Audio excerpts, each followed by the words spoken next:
there's an emerging consensus that what's good for our hearts is also good for our heads, because clogging of arteries inside the brain with atherosclerotic plaque is thought to play a role in the development of Alzheimer's. This is what our cerebral arteries should look like. Open, clean, allowing blood to flow throughout our brain. This is what atherosclerosis in our head looks like. Clogged with cholesterol, closing off arteries, clamping down on blood flow. What kind of brain arteries do you want in your head?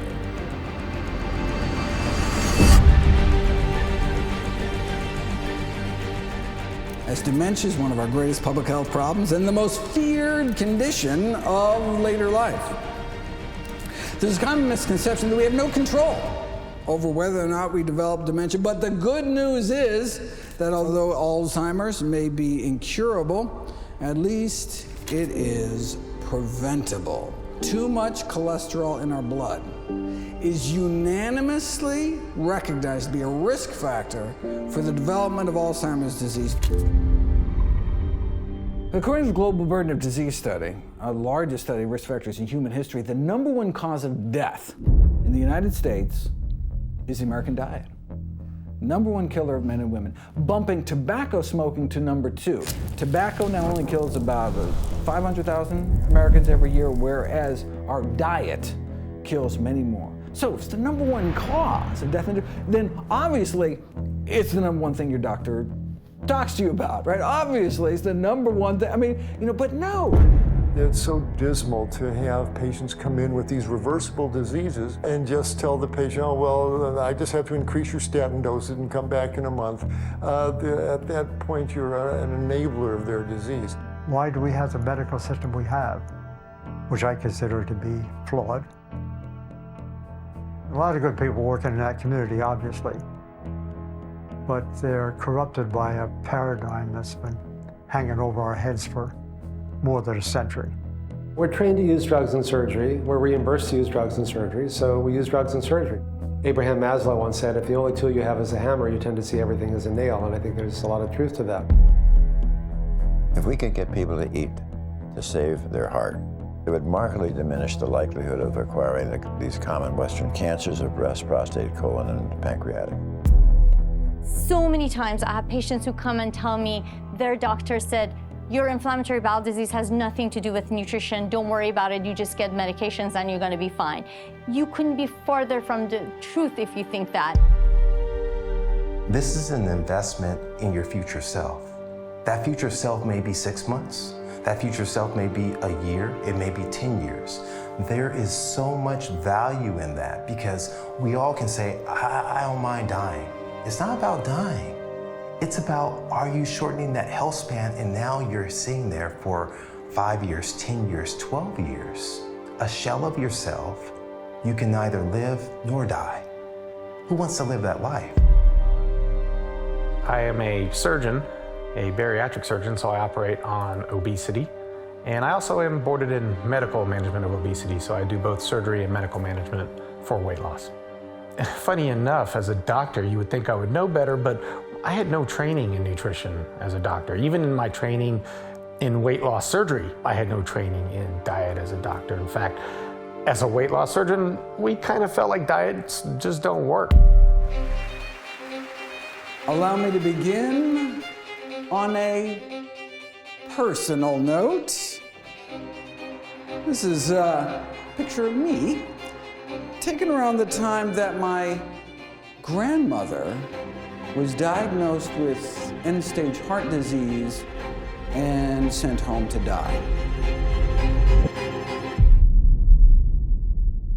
The killer I'm talking about is coronary heart disease.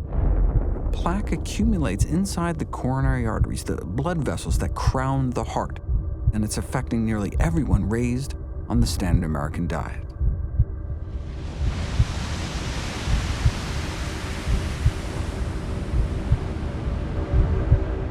At that time, the medical profession didn't even think it was possible to reverse heart disease.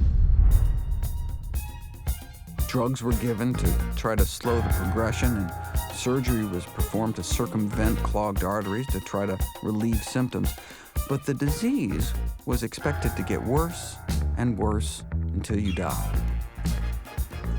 She already had so many bypass surgeries, basically run out of plumbing at some point, confined to a wheelchair, crushing chest pain. There was nothing more they could do. Her life was over at age 65.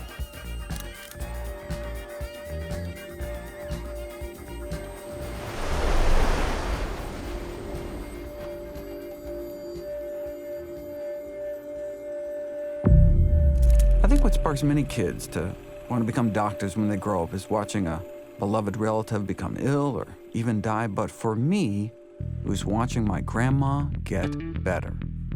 Then she heard about this guy, Nathan Pritikin, one of our early lifestyle medicine pioneers, and what happened next is actually detailed in Pritikin's biography. My grandma was one of the death's door people. Frances Greger, my grandmother, arrived in a wheelchair. Mrs. Greger had heart disease, angina, claudication, her condition so bad she could no longer walk.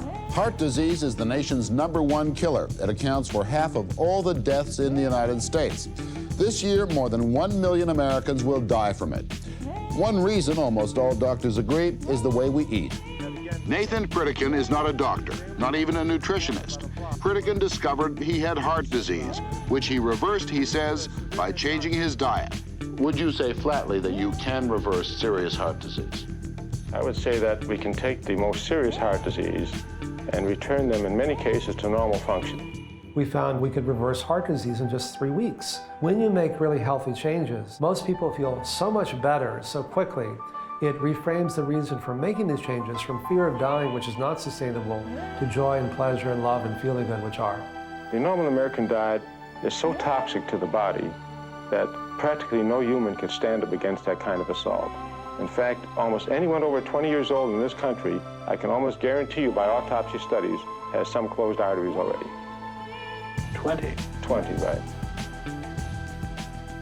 Atherosclerosis, hardening of the arteries, is a disease that begins in childhood. By age 10, nearly all kids raised on the standard American diet already have fatty streaks building up inside of their arteries, the first stage of the disease. These streaks then turn into plaques in our 20s, get worse in our 30s, and then can start killing us off. In our heart, causes a heart attack. In our brain, the same disease process causes a stroke. So, if there is anyone here this morning older than age 10, then the question is not whether or not to eat healthy to prevent heart disease, it's whether you want to reverse the heart disease you likely already have, whether you know it or not. But is that even possible? You know, when researchers took people with heart disease, put them on the kind of plant-based diet followed by populations that do not get epidemic heart disease, their hope was maybe we could slow the disease down a little bit, maybe even stop it. Instead, something miraculous happened. As soon as people stopped eating an artery-clogging diet, their bodies were able to start dissolving that plaque away, opening up arteries without drugs, without surgery, suggesting their bodies wanted to be healthy all along, but were just never given the chance. This remarkable improvement in the blood flow to the heart muscle itself was after just 3 weeks of plant-based nutrition. Imagine if terrorists created a bioagent that spread mercilessly, claiming the lives of nearly 400,000 Americans every year. We'd marshal the army, march in our finest medical minds into the room to figure out a cure for this bioterror plague. In short, we'd stop at nothing until the terrorists were stopped. This particular biological weapon may not be a germ released by terrorists, but it kills more Americans annually than have all our past wars combined. It can be stopped not in a laboratory, but right in our grocery stores, kitchens, and dining rooms. As far as weapons go, we don't need vaccines or antibiotics. A simple fork will do. Nathan Pritikin, gaining a reputation for reversing terminal heart disease, opened a new center in California, and my grandmother, in desperation, somehow made the cross-country trek to become one of his first patients. This was a live-in program where everyone was placed on a plant-based diet and then started on a graded exercise regimen. Within 3 weeks, though, not only was she out of her wheelchair, she was walking 10 miles a day. Here's a picture of my grandma 15 years after doctors had abandoned her to die. Though she was given her medical death sentence at age 65, thanks to a healthy diet, was able to enjoy another 31 years on this planet till age 96 to continue to enjoy her 6 grandkids, including me. That's why I went into medicine.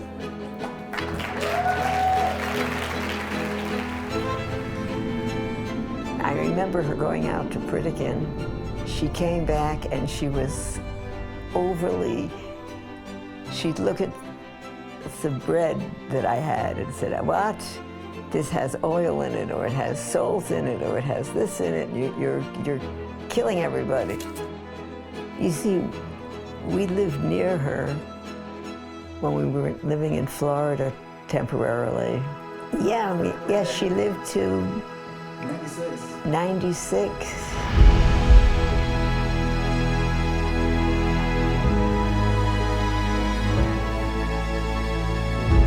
Plant-based nutrition appears to be the principal component, alone accounting for about half the difference in lifespan. No wonder, since the #1 risk factor for death in the United States is the American diet.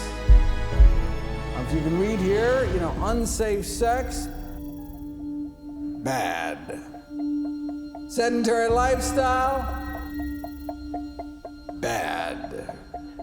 Alcohol and drugs, particularly tobacco, bad. But cigarettes now only kill about 500,000 Americans every year, whereas our diet kills many more. We are what we eat, which is good news because it means we have the power. We're talking about life and death here. You go online and you hear people spouting, nutritional nonsense with some, corrupting commercial influencers or something.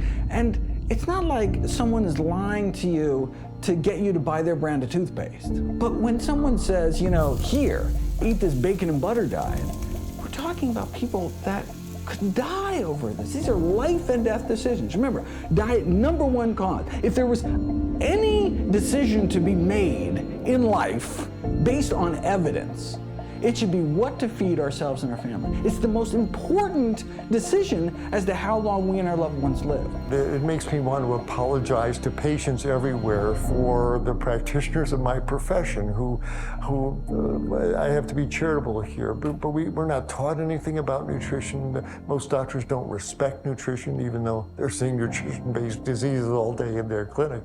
And they're eating the same foods themselves. They're eating the burgers and the pizzas and the lobsters and the steaks. They're not going to tell their patients don't eat it. When you hear all the diets that are out there, there's only one that I'm aware of that has ever taken patients who were seriously ill with heart disease and be able to get a halting of the disease and reversal of the disease. And that's whole food, plant-based nutrition. It doesn't happen with paleo. Doesn't happen with keto, doesn't happen with Atkins, doesn't happen with Agassiz or Barry Sears, or, these are all caring physicians, but when the research is done, it's whole food, plant-based nutrition that will halt and reverse heart disease. In this country, when doctors are trained, there's not a medical school in the United States that teaches nutrition. We published a paper recently where we surveyed how much nutrition training does the average doctor get in 4 years of medical school. And it turns out it's about 4 hours a year, and even then it's really about, vitamin C and scurvy and vitamin B and beriberi, things like that. And then we looked at the average amount of training in nutrition the average cardiologist gets in 4 years of fellowship training, and it's 0. Time and again, it's so apparent they had very little information whatsoever about nutrition, either in medical school or in their postgraduate training. We have in this country, for example, about 130 different medical specialties. And those medical specialties, they document their experience with a patient. And so it turns out of all the 130 medical specialties, there's not one called nutrition. We're talking about life and death situation. We need to stop eating animal products with high saturated fat, high sugar, refined carbohydrates. If we do all that, which would be a whole food plant-based diet, and we're doing the exercise, we're paying attention to our weight, our blood pressure, cholesterol, no one's smoking, we can actually do this. It's not hard. So, does the American Heart Association recommend a no-meat diet? No, they recommend this low-meat diet, the so-called DASH diet. So wait a second. When this DASH diet was being created, I mean, were they just not aware of this landmark research done by Harvard's Frank Sachs? No, they were aware. The chair of the design committee that came up with the DASH diet was Frank Sachs. See, the DASH diet was created to try to get the benefits of eating a more plant-based diet, yet contain enough animal products to make it palatable to the general population. They didn't think the public could handle the truth. Now, I mean, in their defense, you can kind of see what they were thinking, right? Just like drugs never work unless you actually take them, diets never work at all unless you actually eat them. So they're like, look, how many people are going to eat strictly plant-based, right? If we soft pedal the message, come up with some kind of compromise diet, well then on a population scale, we might do more good. Okay. Tell that to the 1,000 American families a day that lose a loved one to high blood pressure. Maybe it's time to start telling the American public the truth.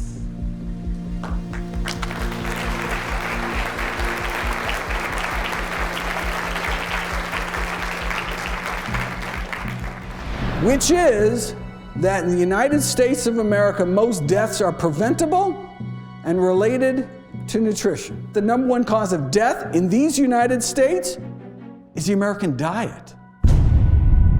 When Western medicine talks about disease prevention, they're really talking about early diagnosis. They're not talking about not getting sick. They're talking about let's catch it when you first get sick. So there's colonoscopy and there's mammogram and, you know, lab tests like PSA and things like that for prostate cancer. So we're never telling someone, hey, this is how you eat to not get colon cancer, or this is how you eat to not get prostate cancer, because really, in the mind of a doctor, they almost don't think of food having anything to do with this.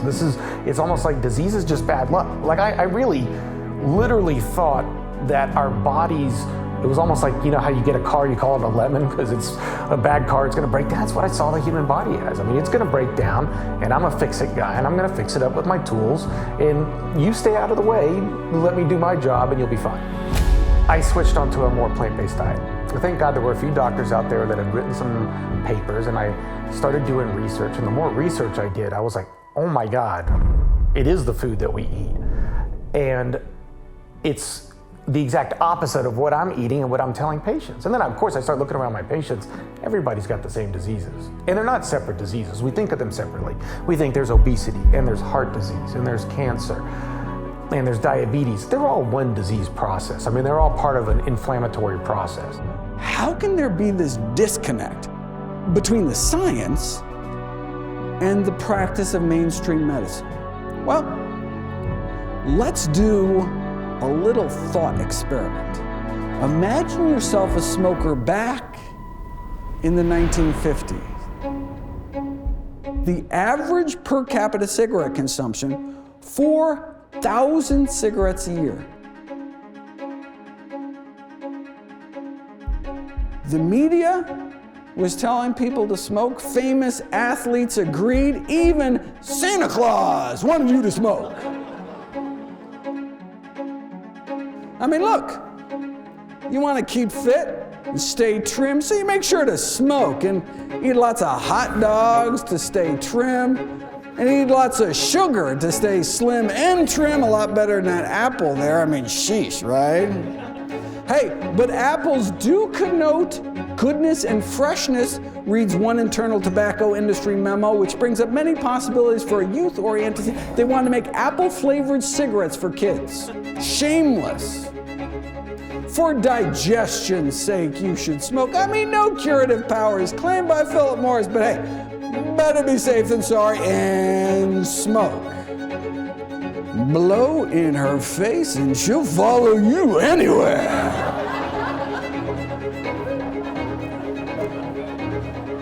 After all, no woman ever says no. They're so round, so firm, so fully packed.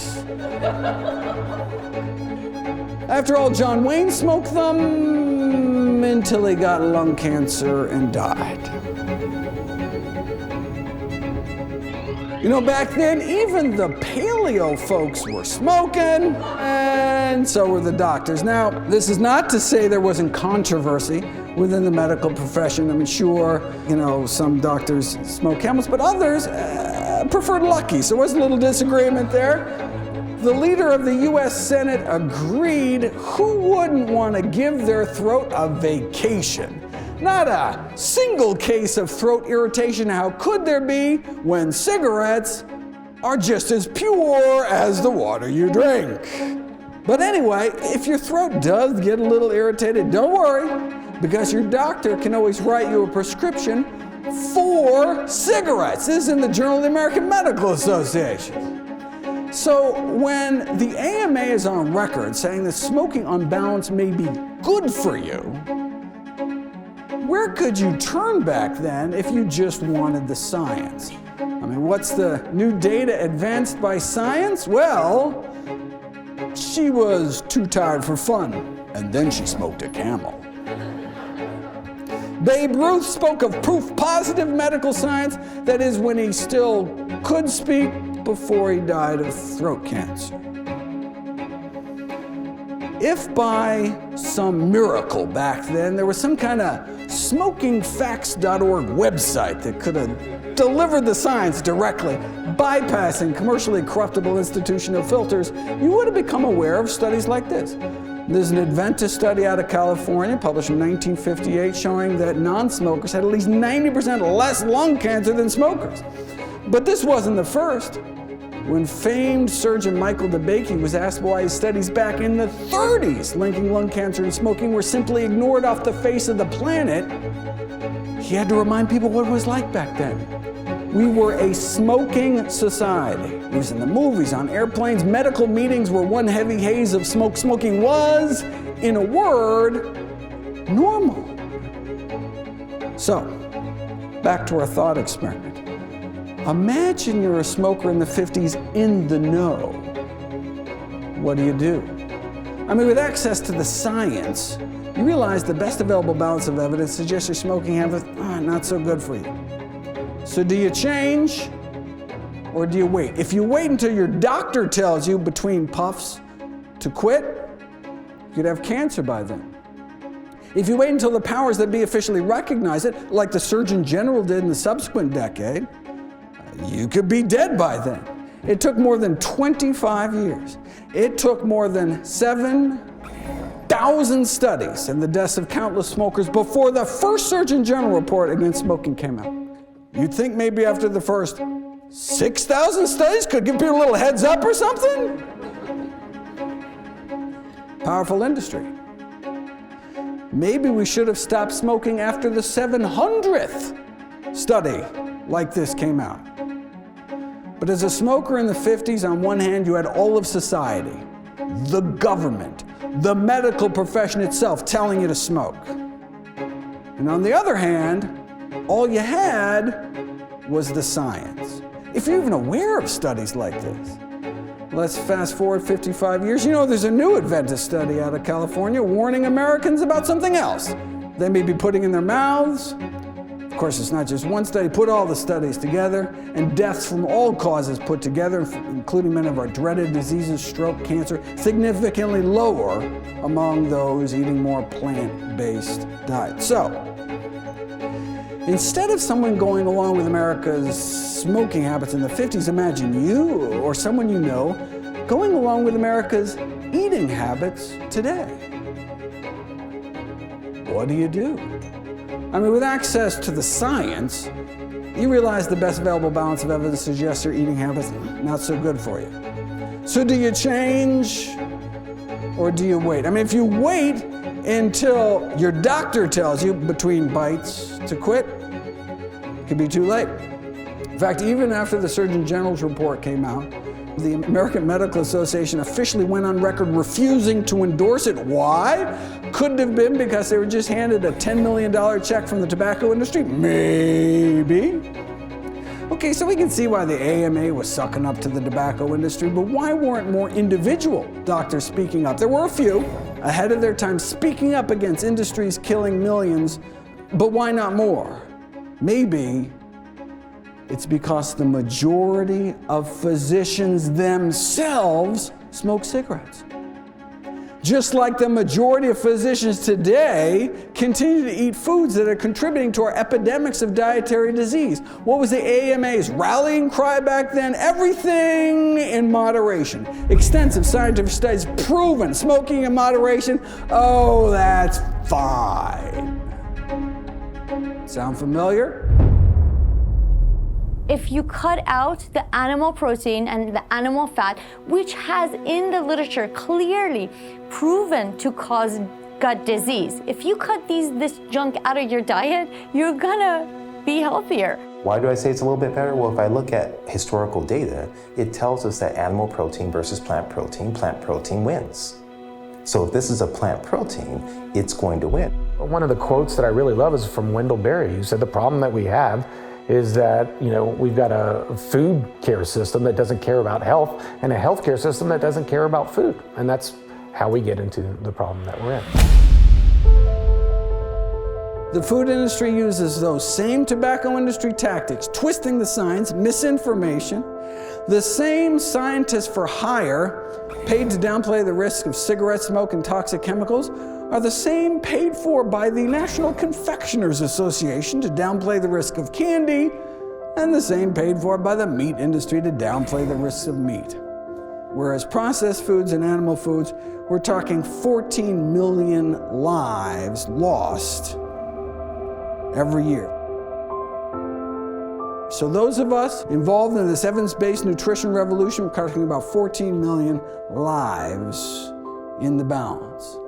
So plant-based eating can be considered kind of the modern-day nutritional equivalent of stopping smoking. But how long do we have to wait before the CDC says, don't wait for open heart surgery, before starting to eat healthier as well? Until society changes, we need to take personal responsibility for our own health, for our family's health. We can't wait until society catches up to the science again, because it's a matter of life and death. The science was there since the 1930s. We've known that tobacco associated with lung cancer, yet it took literally decades before the powers that be have actually came out and said it. We're in the same situation today. We have this mountain of evidence implicating our diet as the leading killer of men and women in the United States, yet we're still not seeing pronouncements from on high, just the acknowledgement of the available science. So that means we have to take our own health, our own family's health, we have to take responsibility for it until we finally get that acknowledgement of the science. It's going to be a while before we can see warning labels, before ads on TV saying, don't wait until a cancer diagnosis before you stop smoking. The same thing with diet. And so we're just in that window. We're in that transition period where the science is there for anyone to see, but it's just kind of hidden from public view. And so we just need to get it out there.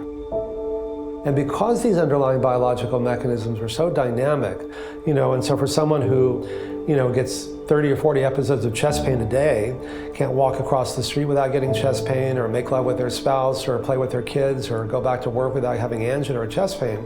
And usually within a few weeks, they're essentially pain-free. That's been my whole life, is to get the word out. The good news that we have tremendous power over our health destiny and longevity. The vast majority of premature death and disability is preventable with a plant-based diet and other healthy lifestyle behaviors. Michael, he was always very independent, You know, he never talked about it, but he just decided he was not going to eat meat anymore. He's a good kid. He spent 2 years. He just went from one place to another giving lectures. He didn't have a place to live. He'd stay in somebody's couch or something. He got to know a lot of people. So when Dr. Dean Ornish published his landmark lifestyle heart trial proving with something called quantitative angiography that indeed heart disease could be reversed, arteries opened up without drugs, without surgery, just a plant-based diet and other healthy lifestyle behaviors, I assumed this was going to be the game changer. 1990, when Dr. Dean Ornish's lifestyle heart trial came out, that was the turning point personally for me, and should have been the turning point for all of medicine. I mean, my family had seen it with their own eyes, but here it was, in black and white, published in some of the most prestigious medical journals in the world, yet nothing happened. Remember, there's this hidden mountain of evidence. It's not hidden in the literature, the medical literature. It's there for anyone to go to a medical library and down into the dusty stacks of the basement to pull it out. It's like those 6,000 tobacco studies, right? Here, look, if you still want to smoke, it's your body, your choice. Smoke, go bungee jump. You disconnect all the smoke alarms in your house, whatever you want to do, whatever floats your boat, but just know the predictable consequences of your actions. I said, wait a second. If effectively the cure to our #1 killer could get lost down some rabbit hole and ignored, what else might there be in the medical literature that could help my patients, but just didn't have a corporate budget driving its promotion? Well, I made it my life's mission to find out. For those of you unfamiliar with my work, every year I read through every issue of every English language nutrition journal in the world, so busy folks like you don't have to. I then compile all the most interesting, most groundbreaking, most practical findings to new videos and articles I upload every day to my nonprofit site, nutritionfacts.org.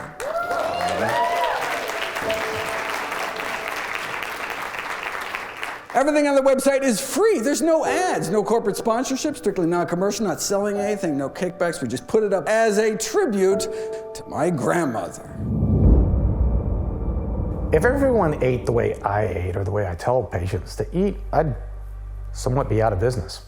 If people ate like that, yeah, it would be a humongous change in healthcare. It would be very preventative to a vast majority of the diseases that we have. Because that diet is taking out meat and dairy, which we know from epidemiology, we know from randomized controlled trials, we know from looking at societies that live long, healthy lives like the blue zones, that stuff is bad for you. And so really what's left is this just life-affirming, life-giving fruits, vegetables, antioxidants, phytonutrients, fiber that fosters a perfect microbiome. Yeah, that would just eliminate disease or vastly reduce it. The actual doctors from the Dietary Guidelines Advisory Committee, they say eat less meat. They say eat more fruits and vegetables. If you look at the plate that the government recommends, it's a quarter fruit, a quarter vegetables, a quarter grains, and then it's a quarter protein. But if you then go and look at where our tax dollars are spent, are they spent a quarter on fruits, a quarter on vegetables? No, not at all. It's spent mainly on meat and dairy and grains, but most of that grains to go to feed meat and dairy. So I think it's important for the government to do something, but you could see where there's a problem with the government doing anything as long as we allow lobbyists to drive policy, which we do in our current system. So where did Pritikin get his evidence from? Well, you know, a network of missionary hospitals set up throughout sub-Saharan Africa uncovered what may be one of the most important advances in health, the fact that many of our major diseases were universally rare, like heart disease. In the African population of Uganda, for example, coronary artery disease was almost non-existent. You say, wait a second. Our #1 cause of death, almost non-existent. What were they eating? Well, they were eating lots of vegetables and grains and greens, and their protein almost entirely from plant sources. And they had the cholesterol levels to prove it, very similar to what we see in modern day plant eaters.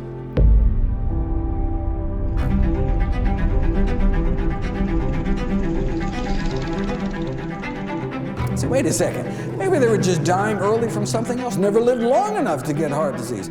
No, here's age-matched heart attack rates in Uganda versus St. Louis. 632 autopsies in Uganda, only one myocardial infarction. Out of 632 age and gender match autopsies in Missouri, 136 myocardial infarctions, more than 100 times the rate of our leading killer. In fact, they were so blown away, went back, did another 800 autopsies in Uganda, and still just that one small healed infarct, meaning it wasn't even the cause of death, out of 1,427 patients, less than 1 in 1,000. Whereas here, heart disease is an epidemic. He got arrested a couple of times. In fact, in his medical school book, everybody has a page of the graduates, and everybody has a picture of them and their wives or children, and that Michael had his mugshot. This was when he was in medical school, and he got arrested several times.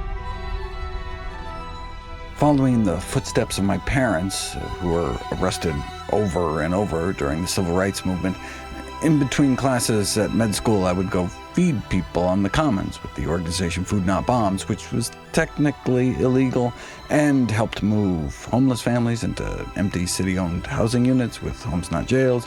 All my arrests were for civil disobedience, upholding Article 25 of the UN Declaration of Human Rights that everyone has a right to a standard of living adequate for the health and well-being of themselves and their family, including food, clothing, housing, and medical care.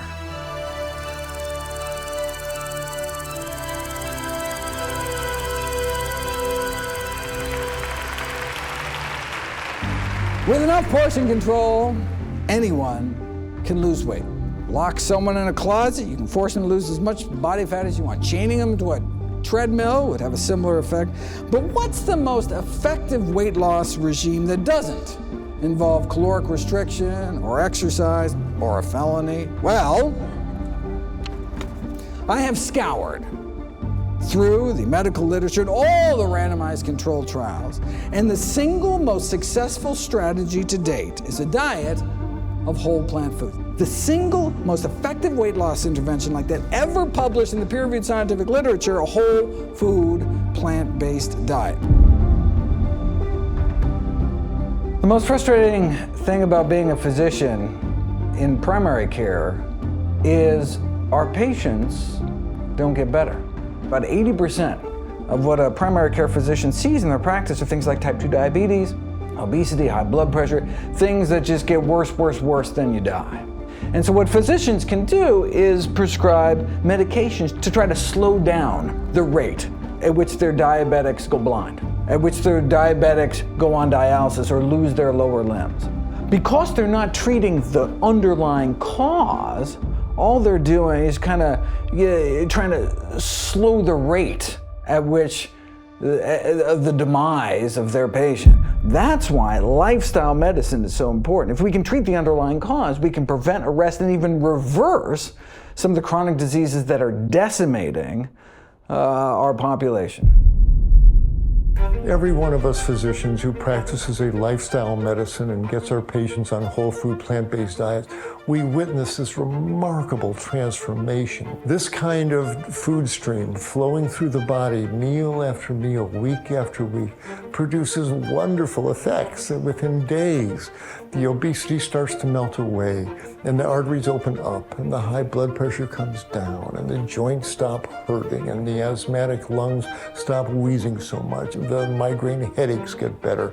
And people turn into normal, healthy people with normal heights and normal weights and blood pressures, and they don't need a lot of pills and potions and procedures. We're all the same when it comes to eating food. We can maintain ethnic cuisines, of course, using the flavors and spices and herbs and stuff like that. But we should be eating, and quite frankly, whole plant-based foods. We're looking at a solution for creating health, unlike anything we've ever seen before. Surely, if there was some safe, simple, side effect-free solution to the obesity epidemic, we would know about it by now, right? I'm not so sure. It may take an average of 17 years before research evidence makes it into day-to-day clinical practice. To take one example that was particularly poignant for me and my family, heart disease. Decades ago, Dr. Dean Ornish published evidence in one of the most prestigious medical journals in the world that our leading cause of death could be reversed with diet and lifestyle changes alone. Yet, hardly anything changed. Even now, hundreds of thousands of Americans continue to needlessly die every year from what we learned decades ago was a potentially reversible condition. I had seen it with my own eyes. These are choices that people make. I always used to say that, the coronary heart disease is culinary heart disease, mispronouncing it on purpose, okay? And saying that it's an elbow problem.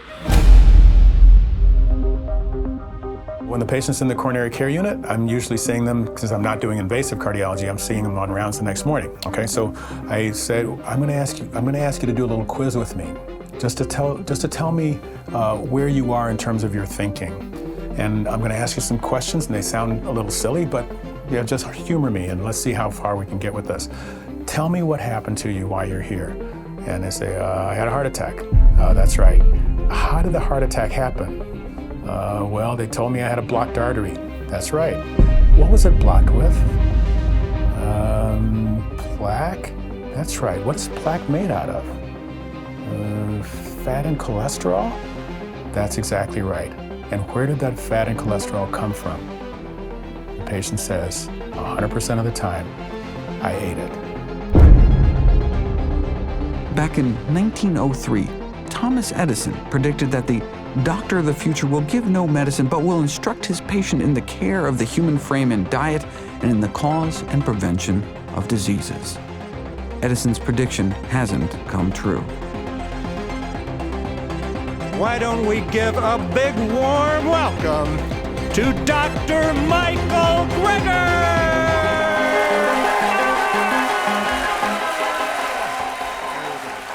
Some people are overwhelmed by medical articles and research, and, having a way for somebody to, disseminate that information to you, I think is paramount. I'm a cancer survivor. I became a vegetarian shortly after going through my treatments. It's been about 15 years now.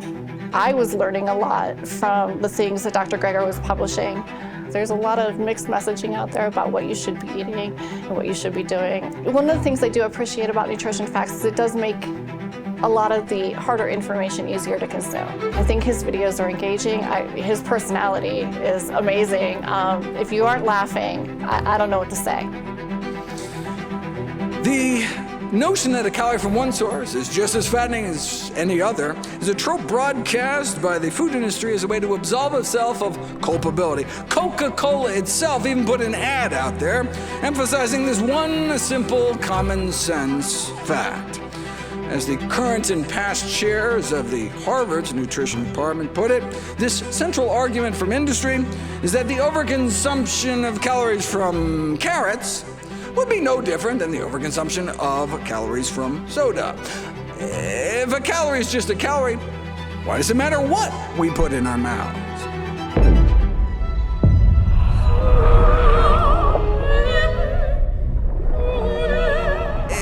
It's true that in a tightly controlled laboratory setting, 240 calories of carrots would have the same effect on calorie balance than the 240 calories in a bottle of Coke. But this comparison falls flat on its face out in the real world. You could chug those liquid candy calories in less than a minute, but eating 240 calories of carrots would take you more than 2.5 hours of sustained, constant chewing. Not only would your jaw get sore, but 240 calories of carrots is like 5 cups. You might not even be able to fit them all in. In a lab, a calorie is a calorie, but in life, far from it. Unfortunately, If you go to your doctor, the doctor says, take these pills to lower your blood pressure or your cholesterol or your blood sugar. And they say, doctor, how long do I have to take these? The doctor usually says, forever. And the reason is that the pill doesn't make you feel better, but the lifestyle changes do. And there's no point in giving up something that you enjoy unless you get something back that's better and quickly. And because these underlying biological mechanisms are so dynamic, when you make really healthy changes, eat well, move more, stress less, love more, most people feel so much better so quickly. It reframes the reason for making these changes from fear of dying, which is not sustainable, to joy and pleasure and love and feeling good, which are. What amazing potential the body has to heal itself. I, as a physician, have a lot to do educating my colleagues. Before you order another $1,000 scan, another $500 set of blood tests, ask your patient what they ate yesterday. And if it's full of burgers and buffalo wings, then that's where to start. Send the patient to a plant-based dietitian down the hall, take them shopping and stock their refrigerator up. Medical education practice is funded by Big Pharma, both in undergraduate and postgraduate medical education. I've never been been taken out to dinner by Big Broccoli. There's a reason for that.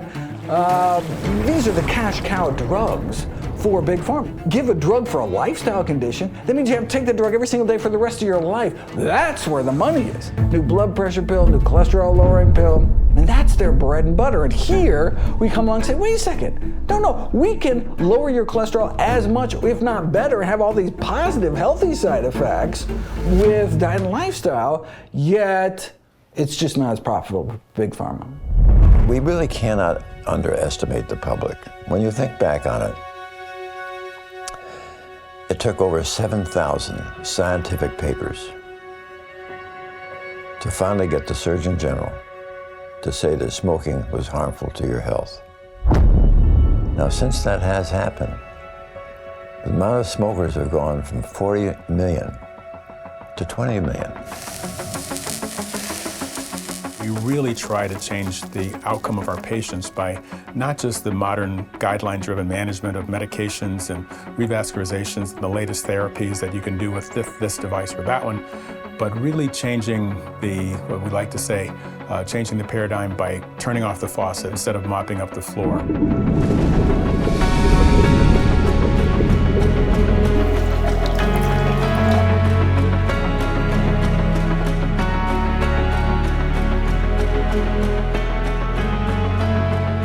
Drug companies are more than happy to sell you a new roll of paper towels every day for the rest of your life while the water continues to gush. 100 years in a row that cardiovascular disease is the leading killer of Americans. It's time that we actually start really turning off the faucet instead of just mopping up the floor. Is it really true that protein might increase cancer risk? And so being a biochemist as I am, we had an opportunity also of not only determining whether that's true, but if it is true, how does it work? So we spent many of those years first showing that yes, it is true. When I say yes, it is true, I mean when animals fed higher levels of protein, animal protein, they get cancer. And when fed lower levels, they don't. And one of the key experiments that we did, I found very, very exciting, was that we could turn on and turn off cancer growth just by adjusting the level of the protein. Animal protein. That was very exciting for some various reasons, one of which is the idea now recognized these days, at least by me, that we can control cancer by nutrition.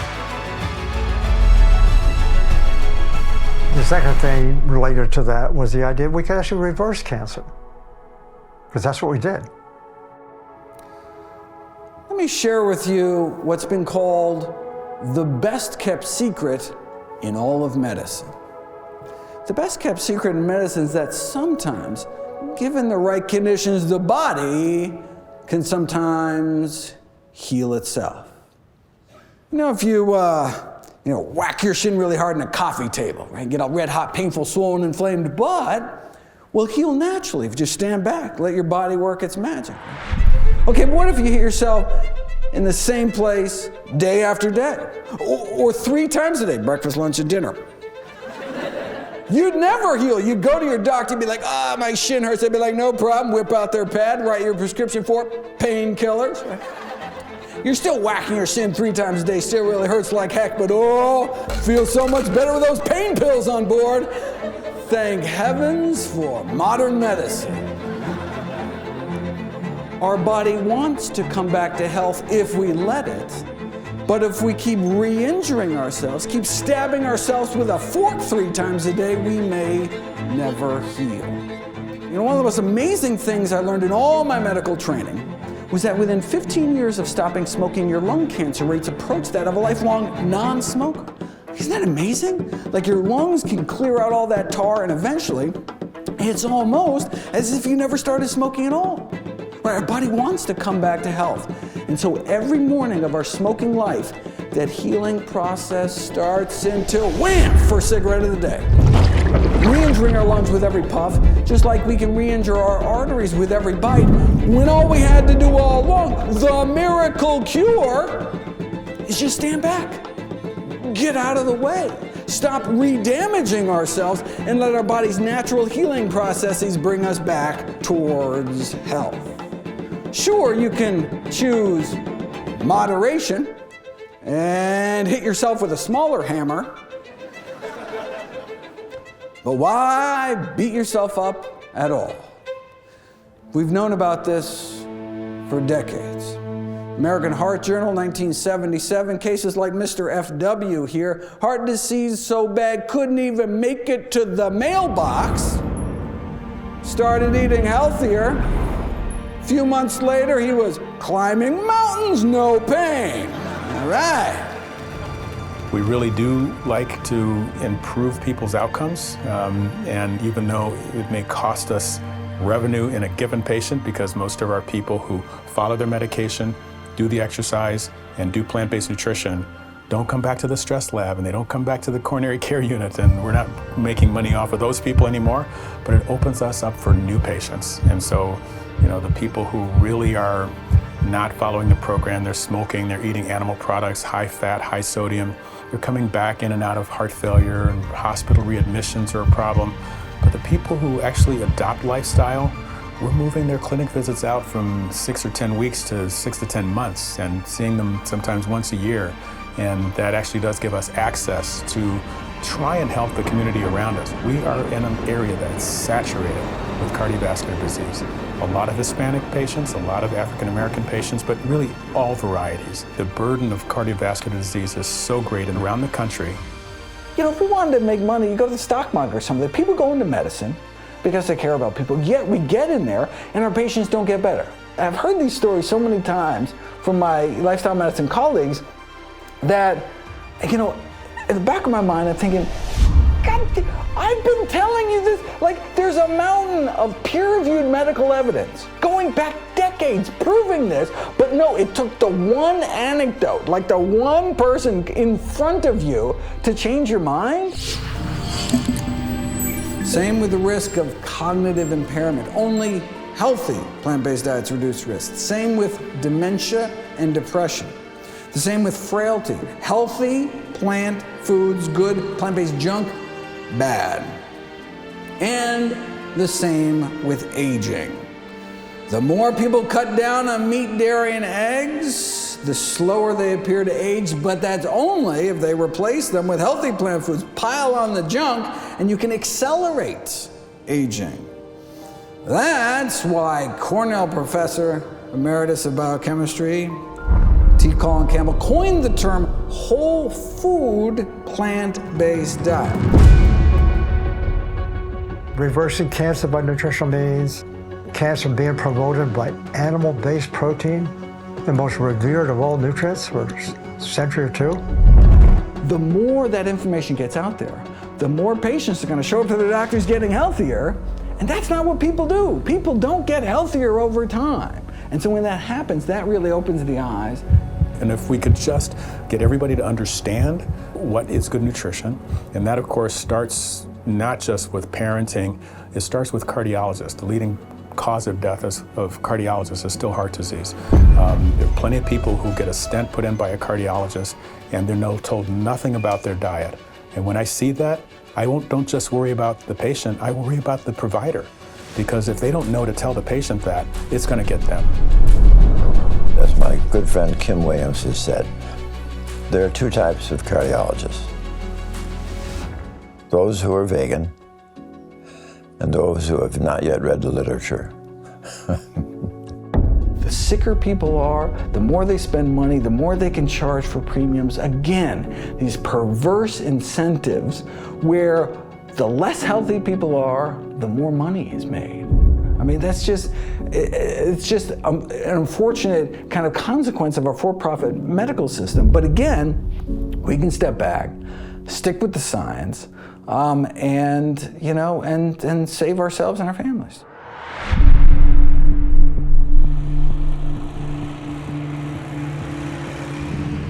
In the 1930s, group of diabetics placed on a plant-based diet over a period of 5 years. A quarter of them were able to get off insulin altogether. Yeah, but plant-based diets tend to be relatively low-calorie diets. I mean, maybe their diabetes got better just because they lost so much weight. To tease that out, what we'd have to do is put people on a plant-based diet, but force them to eat so much food that they don't lose any weight. Then we could see if there's some, unique benefits to plant-based eating beyond just all the easy weight loss. Well, we'd have to wait 44 years, but here it is. Insulin needs were cut 60% across the board. Half the diabetics ended off all their insulin altogether. Wow. How many years did that take? No. 16 days. 16 days later. So we're talking diabetics who've had diabetes for 20 years, injecting 20 units of insulin a day, and then 13 days later on none. Diabetes for 20 years, then off all insulin in less than 2 weeks. Diabetes for 20 years because no one had told them about a plant-based diet. For decades, they were 13 days away at any time from being free. Lower blood sugars on 32 units less insulin. That's the power of plants. And as a bonus, cholesterol dropped like a rock to under 150, again in 16 days. So just like making moderate changes in diet may only net you modest reductions in cholesterol, how moderate do you want your diabetes? Asking diabetics to make moderate changes in diet can leave them with moderate blindness, moderate kidney failure, moderate amputation, maybe just a few toes or something. Moderation in all things isn't necessarily a good thing. There's a famous study published in a journal called Cell Metabolism, which purported to show that diets high in meat, eggs, and dairy could be harmful to health as smoking, explaining that for those in middle age who eat a lot of meat, eggs, and dairy, 4 times as likely to die from cancer, diabetes. But if you look at the actual study, you'll see that's simply not true. Those eating a lot of animal protein in middle age didn't have 4 times the risk of dying from diabetes, they had 73 times the risk of dying from diabetes. Now those only eating a moderate amount of animal protein, they just had 23 times the risk of death. The academic institution where this study was done sent out a press release with a memorable opening line. That chicken wing you're eating could be as deadly as a cigarette. Eating lots of a diet rich in animal protein, 4 times as likely to die from cancer. I mean, that's comparable to what one might get smoking. Right? So, what was the response in the academic community to this revelation that diets high in meat, eggs, and dairy could be harmful to health as smoking? Well, one nutrition scientist said it was potentially dangerous to tell people about this study. Why? Well, a smoker might think, why bother quitting smoking? My ham and cheese sandwich is just as bad for me. So let's not tell anyone about this whole meat and cheese thing. Shh. Reminds me of a famous Philip Morris cigarette ad that tried to downplay the risk by saying, hey, You think secondhand smoke is bad, increasing the risk of lung cancer 19%. Well, hey, drinking 1 or 2 glasses of milk every day, 3 times as bad, 62% increased risk of lung cancer. Tripling your risk of heart disease by eating non-vegetarian, multiplying your risk 6-fold if you eat lots of meat and dairy. So, they concluded, let's keep some perspective here.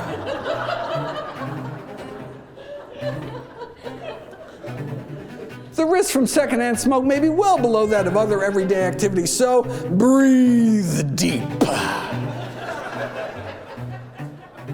That's like saying, don't worry about getting stabbed, because getting shot is so much worse. How about neither?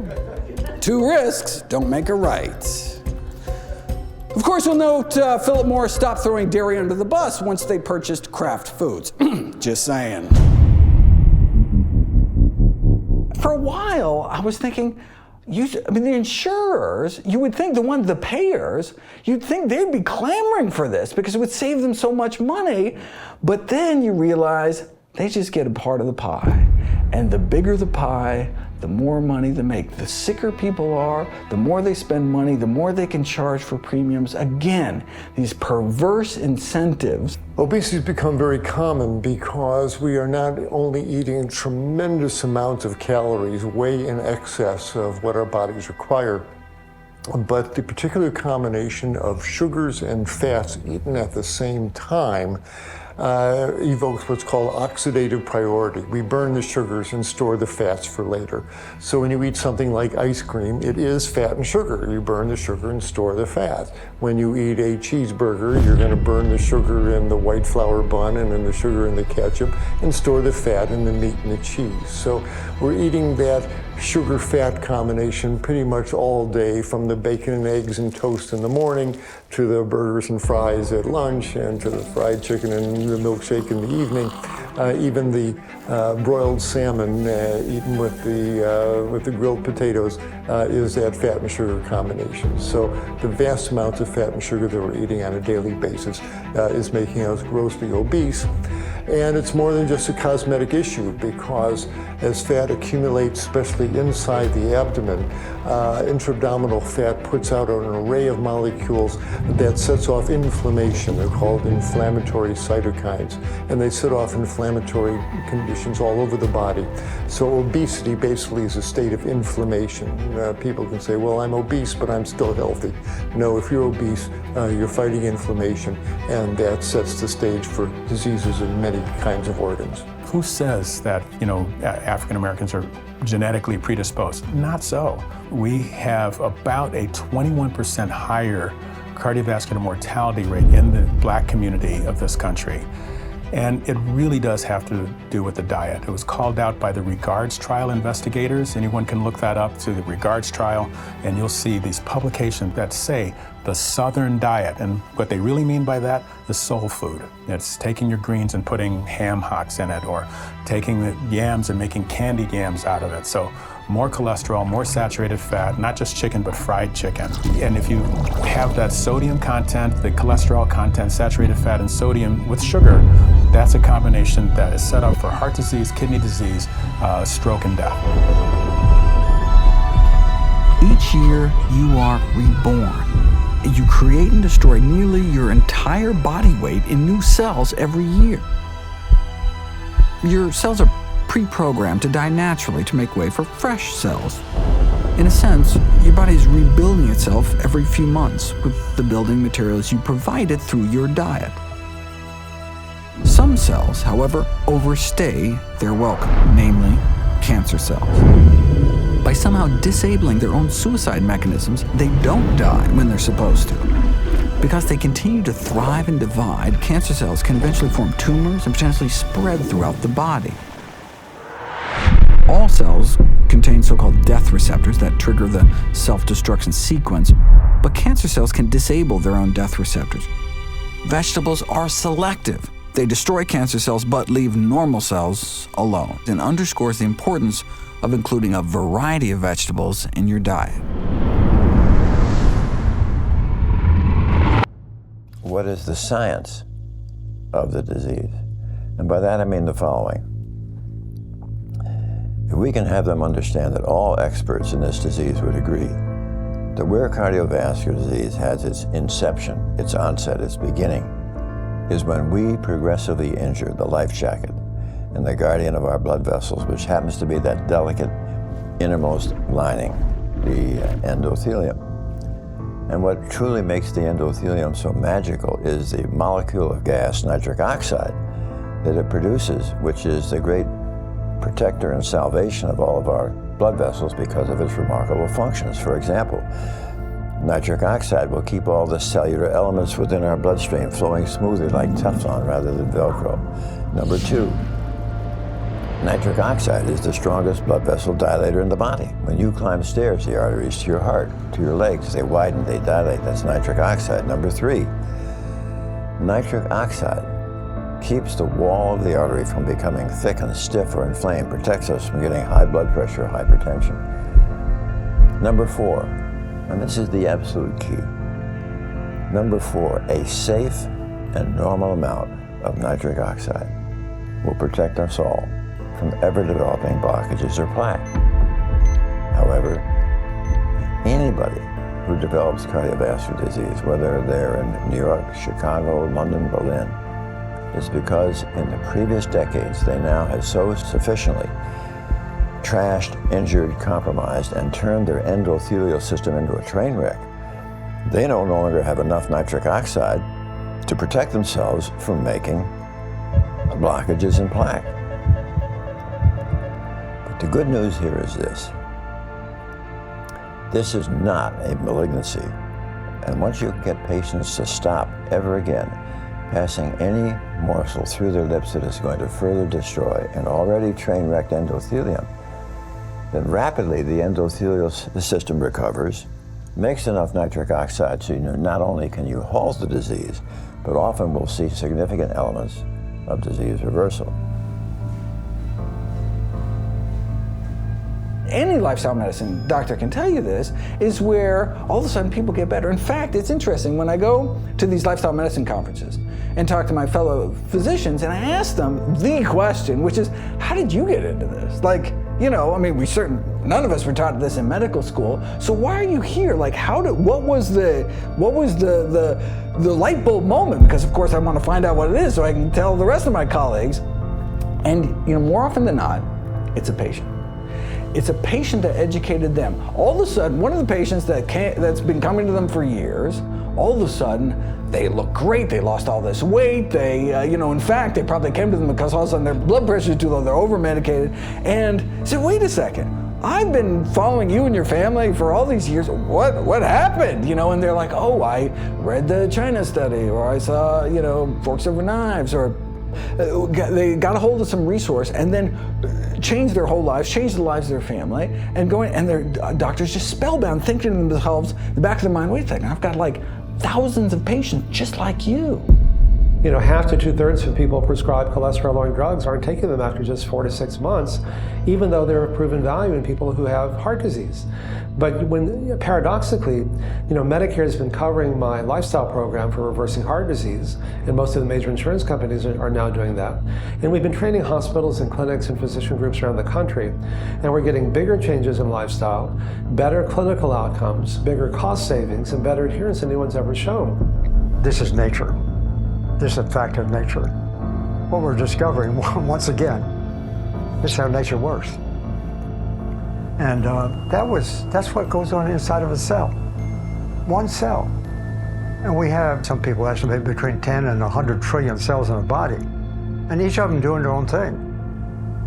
This is all operating in a symphonic way. Once you get to this point of realization, you get this kind of empirical data.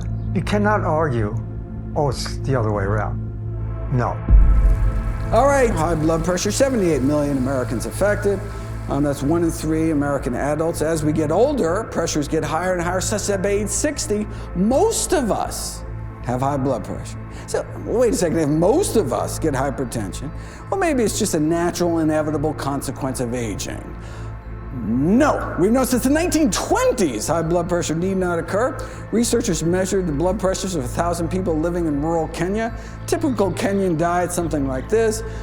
Corn, beans, vegetable, fruit, greens. Our pressures go up as we age, such that by age 60, most of us have high blood pressure. Their pressures go down. And the lower, the better. So 140/90 cutoff is arbitrary. Even people with pressures under 120/80 may benefit from blood pressure reduction. So the ideal blood pressure, the no benefit from reducing it further blood pressure, 110/70. 110, is it even possible to get pressures down to 110/70? It's not just possible, it's normal for those living healthy enough lives. 2 years of this rural Kenyan hospital, 1,800 patients were admitted. How many cases of high blood pressure did they find? 0. Wow. Must have had low rates of heart disease, right? No, they had no rates of heart disease. Not a single case of arteriosclerosis, our #1 killer, was found. Rural China, same thing. About 110/70 their entire lives. 70-year-olds with same blood pressure, 16-year-olds. It's amazing. In Asia, Africa, vastly different diets. What they shared in common is that they were plant-based day to day with meat only eaten on special occasions. It's amazing. Why do we think it's the plant-based nature of their diets that was so protective? Because in the Western world, according to the American Heart Association, the only group of folks getting it down that low on average are those eating strictly plant-based diets, coming in at a perfect 110/65.